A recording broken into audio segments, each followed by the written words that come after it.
the Alpha King mourned his sons, until the rejected Omega walked in, dusted with snow, holding them. Its tall black towers cut through the gray sky like blades, and the wind howled through the empty courtyards, carrying flakes of snow that glimmered in the dim light. Inside, the great hall was colder than the stone walls should have allowed.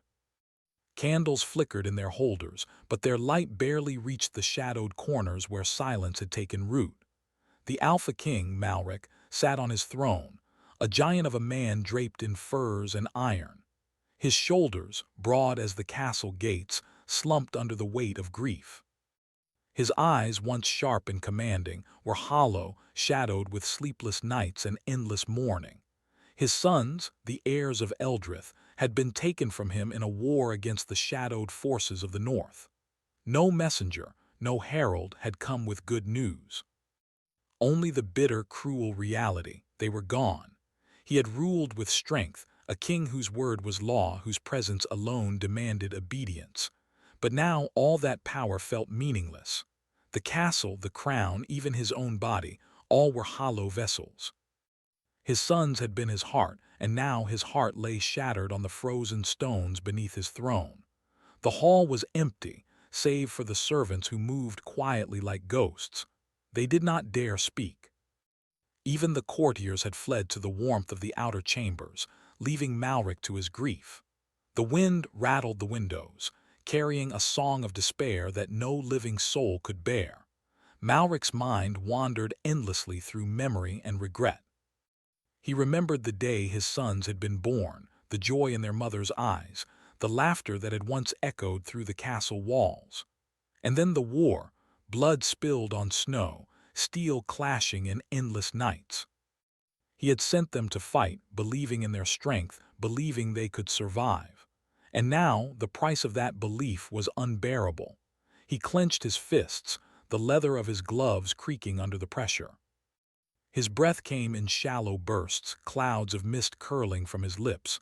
"If only," he whispered to no one, "if only I had been there, if only I could have." But there were no words left to finish the sentence, only the hollow ache of loss. A single raven perched on the windowsill, its black eyes glinting in the candlelight. Malric noticed it, though he did not move. Ravens were omens, carriers of messages, but this one brought no message, only the sense of watching, of waiting. It tilted its head, as if understanding the emptiness that had swallowed the king whole. The storm outside grew fiercer. Snow lashed against the tall windows, and the wind roared like a living thing. Malric's mind drifted into a haze. He could feel the pulse of the castle beneath him, the heartbeat of a kingdom that waited for its ruler to rise from despair. But he could not. He was bound by grief, trapped in memories that no warmth could thaw. Hours passed like shadows moving across the stone floor. The candles burned low, casting twisted shapes on the walls. Malric barely noticed when a servant quietly set food before him. He did not eat, did not drink. He only sat, staring into the emptiness, as if hoping the sons he had lost might somehow return through the veil of snow and night. And then, a sound. A soft, almost imperceptible noise. A shift in the silence that made the king's heart beat faster. It was not the wind. Not the storm. It was something else, something alive. He rose slowly, every movement deliberate, the great fur cloak sliding from his shoulders like a shadow. He approached the massive doors of the hall, his boots echoing on the stone. The doors groaned under the weight of the storm outside, but then, suddenly, they moved. A figure stood in the doorway, dusted with snow, and the hall seemed to hold its breath. The figure was small compared to the king, but there was a strength in the posture, a calm certainty that drew the eye despite the storm's fury. Malric's hand went to the hilt of his sword, instinct and caution rising from years of battle, but he did not strike. There was something in the figure's eyes that froze his hand, a depth of courage and purpose that demanded attention. The figure carried something wrapped in white cloth.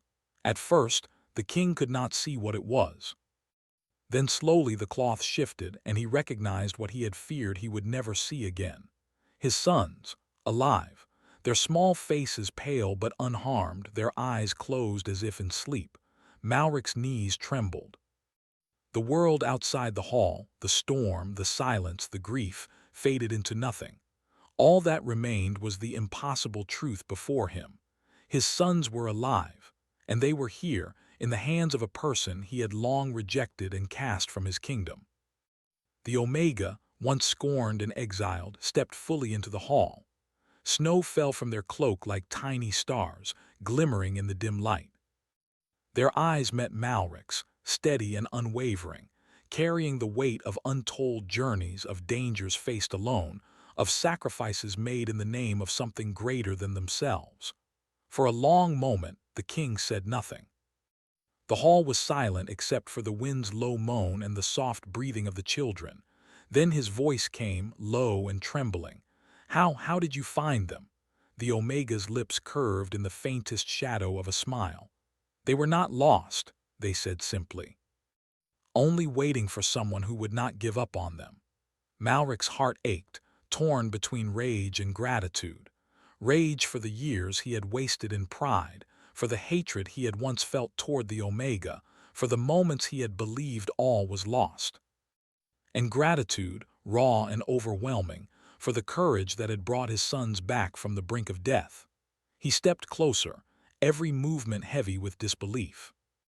His sons stirred, blinking at the sight of their father, uncertain, afraid, yet drawn to him by some instinct older than words. Malric knelt before them, brushing snow from their hair, his hands shaking. Tears he had not shed for years fell freely, carving lines through the frost that had hardened his face. "You're alive," he whispered, over and over, as if speaking the words could make them real. You're alive." The Omega watched silently, a shadow of pain behind their eyes, for they knew the king's grief ran deeper than any words could touch. And yet, in that silence, a fragile thread of trust began to weave itself between them. Outside, the storm began to ease, though the snow continued to fall. The wind's howl softened into a low, steady hum, as if the kingdom itself were exhaling. Inside, the hall seemed to breathe again, though tension lingered, unspoken. The king's mind raced with questions. Who had sent this Omega? Why had they returned now? What dangers had they faced to save his sons? And most pressing of all, what did it mean that someone he had rejected could hold such power, such courage, such control over life itself? Malric rose, towering above the Omega, yet feeling smaller than he had in years. "Come," he said, voice rough with emotion. "Come inside, tell me everything." The Omega nodded, stepping forward, carrying the sons carefully. Snow fell from their cloak onto the stone floor, melting into tiny puddles that reflected the candlelight.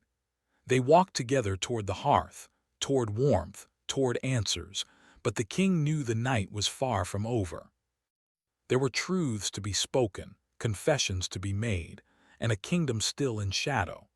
And as the doors closed behind them, sealing the hall from the storm outside, Malric could not shake the feeling that the arrival of the Omega was only the beginning. Something had stirred in the frozen heart of Eldrith, something older and darker than grief, older than snow, and it had its eyes set upon the king. For the first time in years, Malric felt a spark of something dangerous. Hope, yes, but also fear. Fear that the threads of his world, threads he had once thought unbreakable, might unravel in ways he could not control. The Omega knelt by the sons, whispering softly, and for a moment the hall was filled with the quiet, fragile music of life reclaimed.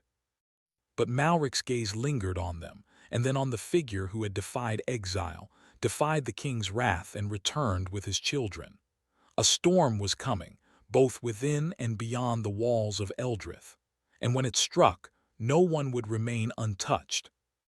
Outside, snow swirled against the black towers. Inside, silence held its breath. And in the great hall of the Mourning King, something impossible had happened. The rejected had returned, and with them, the promise of change. Malric did not yet know whether that change would save him, or destroy everything he had ever known. The snowstorm outside the castle of Eldrith had softened, leaving a blanket of white over the kingdom. Icicles hung from the black towers like frozen teeth, glinting in the faint morning light. Inside, the great hall was quiet, almost fragile, as though it too was recovering from the night's revelation. The Alpha King, Malric, had not slept. He had spent hours staring at his sons, alive and breathing, their small forms safe in the arms of the Omega who had returned them. The Omega, Ilara, sat across from him, the children nestled between her knees.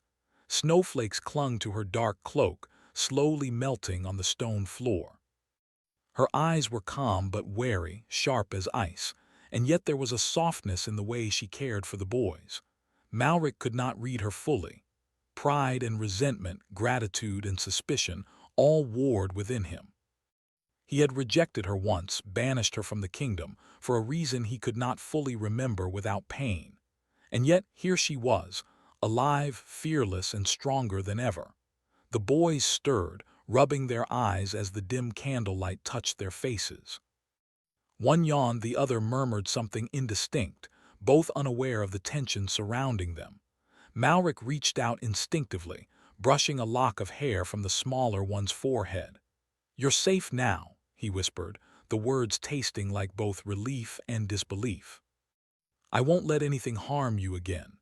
Ilara's hand rested lightly on the children, her touch protective yet firm. "They were never lost," she said quietly. "I only brought them back from where shadows sought to claim them.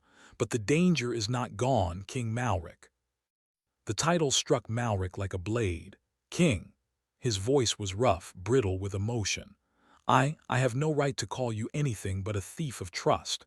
You returned what I thought I had lost, yet I am unsure if I can even forgive your absence." Ilara's lips curved faintly, almost a shadow of a smile. "Forgiveness is not given freely," she said softly. "It must be earned. I do not seek it from you, not yet. I only seek the safety of the children and the survival of Eldrith." Malric's chest tightened. She had not come to plead nor to bow. She had come as an equal, carrying the weight of her own choices, her own sacrifices. And in that moment he realized how much he had underestimated her, how much his pride had blinded him to the strength she always carried. For a long moment silence stretched between them. The only sounds were the soft breathing of the children and the faint drip of melting snow. Then Malric spoke again, his voice lower this time, almost a growl. "Tell me everything. How did you find them? What enemies did you face? And why did you return to a kingdom that cast you out?" Ilara shifted slightly, her dark eyes meeting his. "The world is larger than your walls, Malric," she said calmly. "There are forces older than any crown, older than kings, older than grief. They claimed the boys, yes, but they did not foresee me. Or perhaps they did and underestimated me. I journeyed through forests where shadows move and whisper, across rivers that freeze in the blink of an eye, through nights where the moon hides and darkness devours. I faced dangers your sons could never have survived, and yet I carried them through it all." Malric listened, a storm of emotion rising within him. Fear, awe, gratitude, and resentment collided like waves against rocks. He wanted to embrace her, to strike her for leaving, to thank her, to command her at once, but words failed him. His sons stirred again, and he felt the pull of responsibility stronger than any of his pride. "You risked yourself for them," he said finally, voice tight. "And for what? To remind me of my own failings." Ilara's gaze did not waver. "I risked myself because it was necessary, because I could not leave them in the hands of darkness.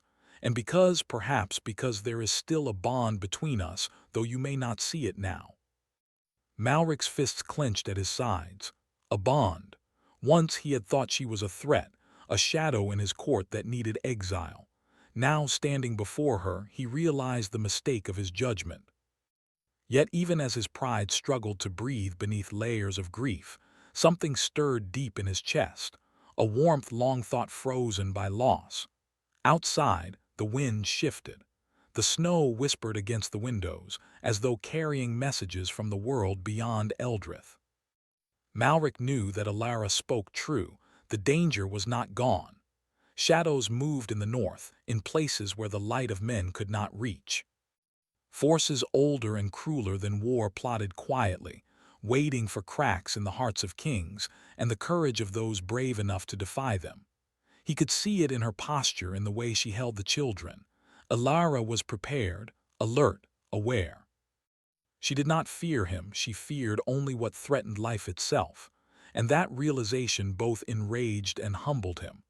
"I will not let them, or you face danger alone," he said finally. "If shadows rise again, I will meet them. I will protect my sons, and I will," his voice faltered. He could not say what he truly felt about her, not yet. It was a truth too raw, too complicated for words in a hall still heavy with grief. Elara nodded, a silent acknowledgement. "We will face it together," she said. "But know this, I do not follow orders, I make choices. And some choices will not please you, even if they save your kingdom." Malric's jaw tightened. There was truth in her words, and yet they cut deeper than any sword. He had spent a lifetime commanding obedience, yet here was someone who refused, yet served a higher purpose. For the first time in years, he realized that power alone was not enough. Strength without wisdom, without courage tempered by care, was meaningless. The children stirred again, and Malric knelt beside them. He brushed the hair from their faces, feeling their small bodies tremble. The eldest opened his eyes, meeting his father's gaze, and Malric saw a flicker of fear that mirrored his own. "Father," the boy whispered, voice weak, I thought I would never see you again." Malric swallowed hard, fighting the tightness in his throat. "I am here," he said, voice steadying, "and I will never let anything take you from me again." Elara watched the exchange quietly, her eyes softening just slightly. She did not interfere, did not claim attention. She had done what was needed and would continue to do so, but she would not overstep. And that restraint, that understanding of boundaries, impressed Malric more than he could admit. Hours passed. Words were spoken, careful and measured. Elara recounted the journey, the threats they had faced, and the near misses with shadows that moved through the night like living smoke. Malric listened, the tension in his shoulders slowly easing as he realized that she had not only returned the children but had survived herself, intact, unbroken, formidable. Yet beneath the relief, the hall remained tense. Malric's pride bristled at her defiance. He wanted to command her, to assert his authority as king. But he also knew, deep down, that she would not obey unless she chose to. The realization unsettled him more than any enemy outside the castle. As night fell again over Eldrith, the children finally drifted into sleep, nestled under warm blankets. The fire in the hearth cast flickering shadows across the hall, and for the first time the castle felt alive again. Malric and Elara remained by the fire, neither speaking for long stretches. Their eyes met occasionally, carrying unspoken truths, quiet tension, and a fragile thread of understanding that had begun to form. Malric studied her, noting the faint scars on her hands, the way her gaze never wavered even in exhaustion, the strength that radiated from her without arrogance. He felt a pull toward her he could not name, a mixture of admiration, longing, and the stirring of something older, something he had long buried beneath duty and grief. Finally, he spoke, voice low and rough. "Elara, I do not know if I can forgive the past. But I cannot ignore the present. You saved my sons. You faced darkness I would not have survived. And yet, you are still here, standing before me. I do not understand you, and perhaps I never will fully. But know this, whatever comes, whatever shadows rise, I will stand with you." Alara's eyes softened, but she did not speak immediately. Instead, she allowed the words to sink in, as if weighing the king's heart against the burden of her own choices. Then she finally said, "I did not return for praise, I returned because it was needed. But perhaps there is respect between us now. It will grow slowly or it may not. That is for time to decide." The king nodded slowly, accepting the truth in her words. Pride, grief, and anger had guided him for years. Now something else, something fragile, difficult, and dangerous, was guiding him as well. Outside, the wind whispered again, carrying the hint of shadows moving through the forests and mountains. Malric and Alara did not notice at first, engrossed in the fragile, tense peace between them. But the presence of danger lingered, waiting for the moment to strike. And then, just as silence settled fully over the hall, a faint sound reached their ears, a noise almost drowned in the crackling of the fire. Something moved beyond the great doors of the castle, something that did not belong to the world of men. A shadow flickered and the candles trembled. Malric's hand went to his sword instinctively, but Alara's hand, calm and steady, rested lightly on his arm. "Not yet," she whispered. "We will face it together, but the storm is only beginning." The king's eyes met hers, and for the first time he realized that the bond forming between them was more than necessity. It was trust. It was tension. It was the spark of something neither of them could yet name. The shadow outside stirred again, and the hall of Eldrith seemed to hold its breath. The storm was over, but the real darkness had only begun. The night had grown colder, and the snow had turned to a hard frost that creaked under every step. Eldrith's castle, once silent and empty, now hummed with cautious life. Servants moved quietly through the halls, tending to fires and carrying warm blankets to the children. But the air was thick with tension. Even as the sons slept safely in their chambers, a shadow lingered over the castle, a darkness that neither snow nor fire could chase away. King Malric stood at the tallest tower, looking out over his kingdom. The snow-covered plain stretched endlessly, white and still, but in his mind he could see the shadows moving. The forest beyond Eldrith whispered secrets of old magic, of forces that had existed long before kings or kingdoms. He had ruled through strength and fear, but now, for the first time, he realized that neither sword nor crown could protect his people from everything. "Alara," he called, not turning from the view. The voice was low but carried the weight of command, tinged with the uncertainty he could not hide. Alara appeared behind him, her boots silent on the cold stone floor. She did not startle him. He had learned long ago to notice her presence before she even spoke. "You called?" she asked softly. Her voice was calm, steady, a counterpoint to the storm of thought in Malric's mind. "We are not safe," he said, his hand clenched on the railing as he spoke. "The shadows that took my sons, they are not finished. I can feel it. Something older, crueler than war waits." Alara's eyes narrowed slightly. "I have felt it too," she admitted. "When I brought the children back, I saw traces of it, movements in the forest that do not belong to any living creature. Whispers carried on the wind like voices that do not speak in any tongue we know.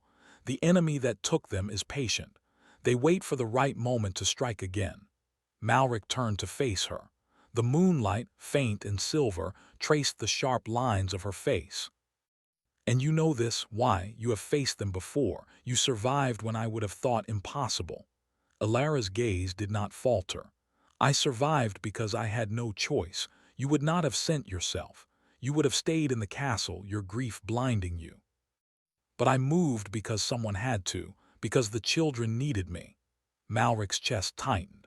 His pride bristled at her words, but beneath it something else stirred, a strange respect, a recognition that he had underestimated her for years. He had thought exile would break her. Instead, it had made her stronger, sharper, wiser. And she had returned to him not as a subject, not as a servant, but as a force beyond command. A silence fell between them, deep and weighted, as the wind moaned outside and the castle seemed to hold its breath. Malric studied her, and for the first time he saw the truth that he had refused to face. The Omega was not simply a survivor. She was a protector, a guide, a shadow and a light intertwined. And he was not ready to let go of the control he had always relied upon.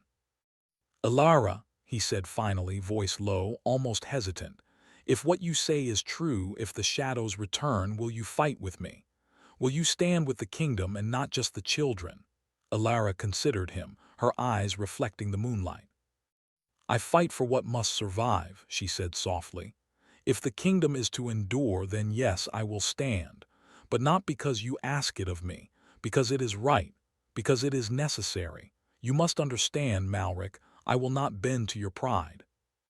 Malric's fists clenched, but he nodded slowly. "I do not ask for obedience," he said. "I only ask that we fight together, that your strength be ours, not alone." Alara inclined her head.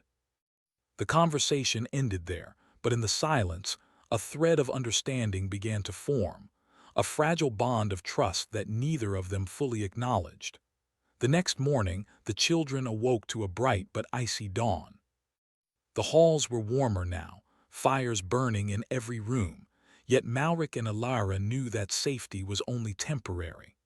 The boys were curious about the shadows outside, about the world beyond the castle walls. Malric wanted to tell them nothing to shield them from the darkness he felt creeping closer, but he could not lie. "They will return," he whispered to himself as he watched them play. "I must be ready." Alara approached silently. "The shadows are patient. They will wait for mistakes, for weakness. We must prepare. The forest has eyes, Malric. The mountains have ears. And there is a power at work older than your throne, older than your son's blood." Malric's jaw tightened. "Then we must meet it head-on," he said. "If we wait, it will consume everything. The kingdom, the children, even us." Alara's eyes softened just a fraction as she regarded him. "Do you understand, Malric, that it will not be enough to rely on swords alone? That our hearts, our choices, our willingness to trust each other, these will be just as dangerous and just as necessary." He looked at her, seeing not just a warrior but someone who carried the weight of impossible decisions, someone who had returned from exile not for revenge, not for recognition, but for duty. His pride wrestled with gratitude, and in that struggle he felt the stirrings of something long buried, a connection he could not name, yet recognized in every cautious glance, every shared moment of silent understanding. Days passed, and the preparations began. Alara led Malric through forests that seemed alive, whispering secrets of ancient magic and forgotten shadows. She showed him paths hidden beneath snow, rivers that moved with eerie intelligence, and ruins where the air was thick with power that was not of this world. Malric, who had always trusted only his strength, found himself relying on her knowledge, following her guidance, and realizing that leadership was more than command. It was choice, courage, and restraint. One night, as they camped in the ruins of a temple long forgotten, the wind carried faint voices, almost too soft to hear. Malric's hand went to his sword, every muscle tense. Alara, calm as ever, touched his arm. "Wait," she whispered. "Do not strike without seeing." Some shadows feed on fear. They watched in silence as the dark shapes moved among the broken pillars. Eyes glowed faintly in the darkness, and the air grew cold, almost unbearable. The shadows were alive, and they were watching, waiting. "They are stronger than I imagined," Malric muttered, voice tight, "and clever, but we will face them. I will not fail again." Alara's gaze softened. "You will not fail," she said, "if we face them together, but you must trust me, Malric. Not only with strategy, but with your heart. You cannot fight shadows alone, not this time." Her words struck him deeply. He had spent a lifetime ruling through strength, never revealing weakness, never allowing himself to depend on another. And yet here in the ruins beneath the cold moon, he realized that he had no choice. Trust was no longer a weakness, it was a weapon. The shadows stirred closer, whispering through the broken stone. Malric drew his sword, and Alara stood beside him, her own stance ready, her eyes unflinching. Together, they faced the encroaching darkness, bound by necessity, by duty, and by a connection neither fully understood. Hours passed, the cold biting at their skin, yet they held their ground. Slowly, the shadows retreated as if testing their strength, probing their courage. And as dawn broke over the frostbitten ruins, Malric realized something that surprised him. He did not feel fear. Not while she was at his side. not while the bond of trust, fragile and new, held them together. But even in that moment of hard-won victory, the danger was not gone. The shadows had retreated only for now, but they would return. And when they did, the choices Malric and Alara made, not just with swords but with hearts and minds, would decide the fate of Eldrith. That night, as they returned to the castle, Malric felt the weight of responsibility differently. No longer was he simply a king burdened by grief. He was a protector, not just of the kingdom, but of something far more fragile, the trust that had begun to grow between him and the Omega who had defied exile and darkness alike. The children slept safely, unaware of the danger that still lingered beyond the walls. But Malric did not sleep. He stood by the tower window, watching the snow glisten under the moonlight, thinking of Alara, thinking of shadows, thinking of the storm yet to come. And then a faint sound reached his ears, a soft step on the outer walls, almost like a whisper. He tensed, hand on the hilt of his sword, and turned to see Alara beside him.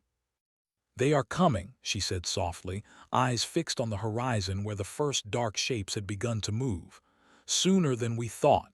Malric nodded, gripping his sword tighter. "Then we will be ready, together." Alara's hand brushed his arm briefly, a fleeting touch that sent a shiver down his spine. A spark, fragile and uncertain, yet undeniable, flickered in the night. And in that moment, Malric knew that the battle ahead would test more than strength. It would test loyalty, courage, and the fragile bond forming between them, an unseen force that might save Eldrith or destroy it entirely. The shadows would return. And when they did, nothing would be the same. The snow had softened to a pale mist that clung to the towers of Eldrith like a veil. The kingdom lay quiet, almost deceivingly so, but King Malric knew better. The shadows that had haunted his sons and threatened his people still lingered, waiting for the right moment to strike. And now, with Alara by his side, he felt both the weight of responsibility and the fragile hope of redemption. The morning began cold and still. Inside the castle, the children slept peacefully, unaware of the storm gathering beyond the walls. Malric stood in the throne room, tracing his fingers over the cold stone of the armrests. He remembered the nights of grief, the endless hours spent staring into empty halls, the unbearable ache of loss. And now he had them back. And he had her, Alara, the Omega who had returned to him and his sons not for praise, not for reward, but because she knew what must be done. "Alara," he said, his voice quiet, almost hesitant, "the shadows will not wait. We must act before they strike again." She stood beside him, tall, resolute, and yet a trace of softness lingered in her eyes. "I know," she said. "We cannot fight them like men fight armies. They are older, crueler. We will need more than swords. We will need trust and courage beyond fear. And we must face the truth about ourselves as well." Malric nodded. His pride had always been a shield, his grief a chain. Now he felt the stirrings of something new, a willingness to accept help, a willingness to see beyond control and power. And he realized, with a mixture of awe and fear, that Alara was not only his ally but a mirror, reflecting his strengths and weaknesses in equal measure. They prepared in silence. The sons were guarded, their chambers filled with warmth and light, while Malric and Alara ventured into the outer courtyards. The snow crunched beneath their boots, each step a reminder of the world beyond stone and fire, of shadows that moved unseen.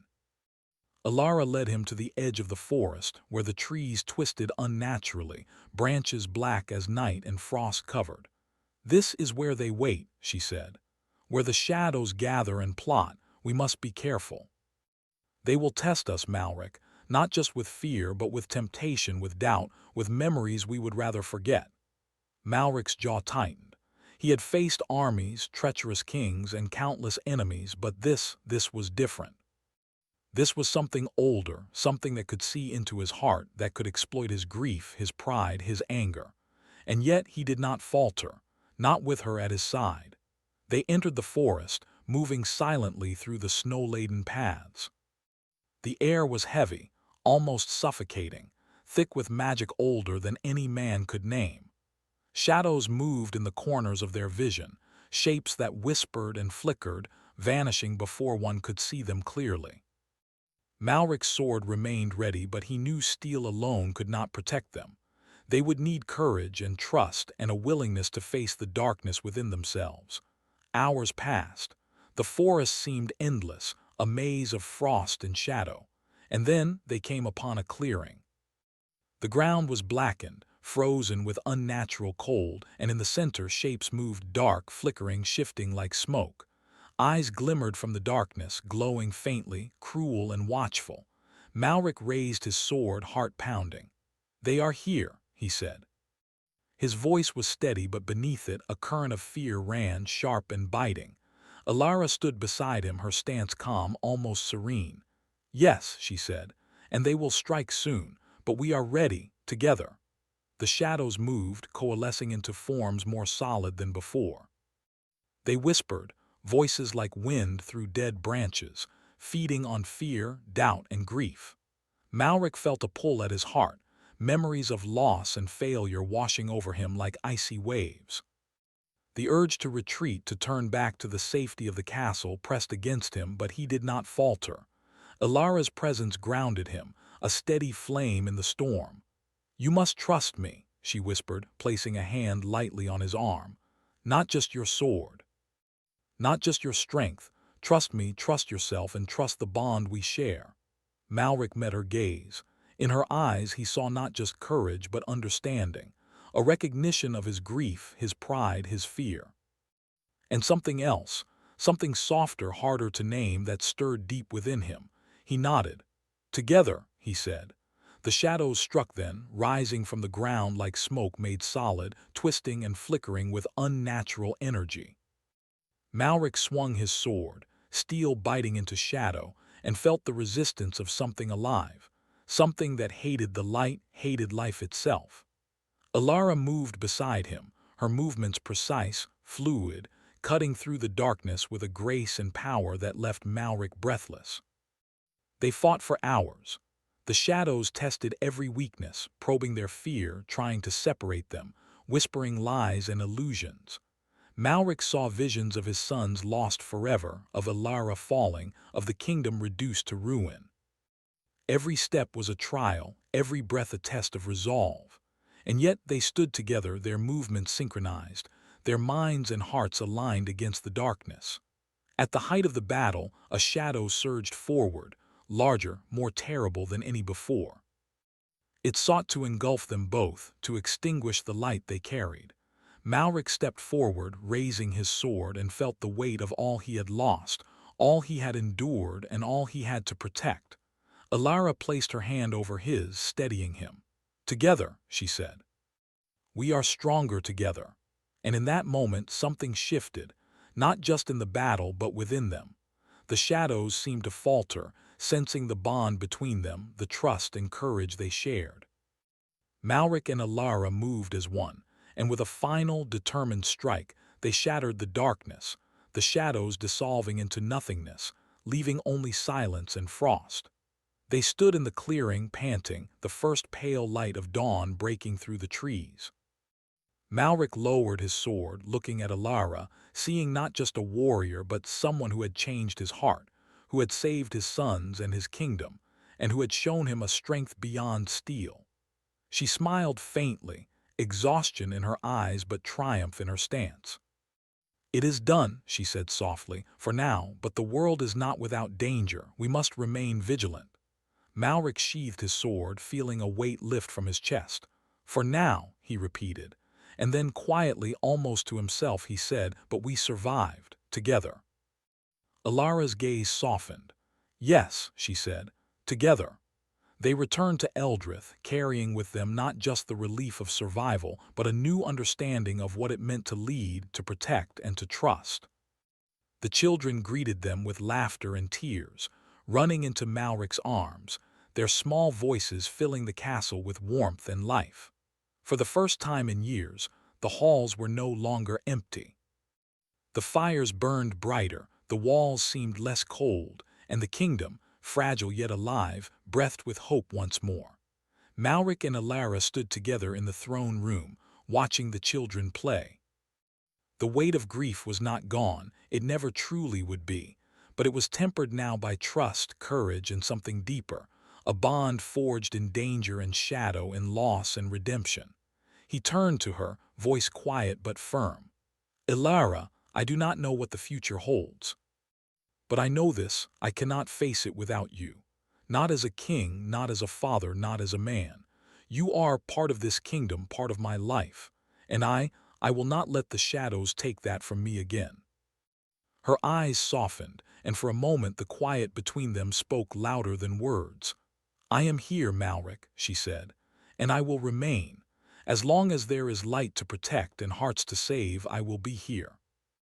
The wind blew gently through the open windows, carrying with it the scent of snow and pine. The castle, once heavy with grief, seemed to breathe in rhythm with them. Outside, the first birds of winter began to stir, a quiet sign that life, even in the coldest of places, could endure. Malric reached for her hand, hesitant at first, then with growing certainty. She did not pull away. Their fingers intertwined, a silent acknowledgement of the trust and bond that had formed between them. It was not love yet, not fully, but it was something stronger, something forged in trials and shadow, in sacrifice and redemption. And in that quiet moment, King Malric understood a truth he had never known before. Power alone did not define a kingdom. Strength alone did not define a man. Courage, trust, and the willingness to face the darkness together, that was what truly mattered. The sun rose slowly over Eldrith, glinting off the frost-covered towers. The shadows had retreated, the kingdom was safe, and the future stretched before them, uncertain yet full of possibility. Malric and Alara stood together, watching the light grow, feeling the warmth of a new day, and knowing that whatever storms or shadows might come, they would face them as one. And for the first time in years, the Alpha King allowed himself to hope, not just for his sons, but for the bond that had returned life and courage to his frozen heart. The darkness had been faced, the shadows defeated, and the kingdom reclaimed. But the truest victory was the redemption they had found in each other, a bond unbroken, a trust unshakable, and a future forged in courage and unity. The snow outside glimmered like a promise, and in the halls of Eldrith, life, hope, and trust had returned at last.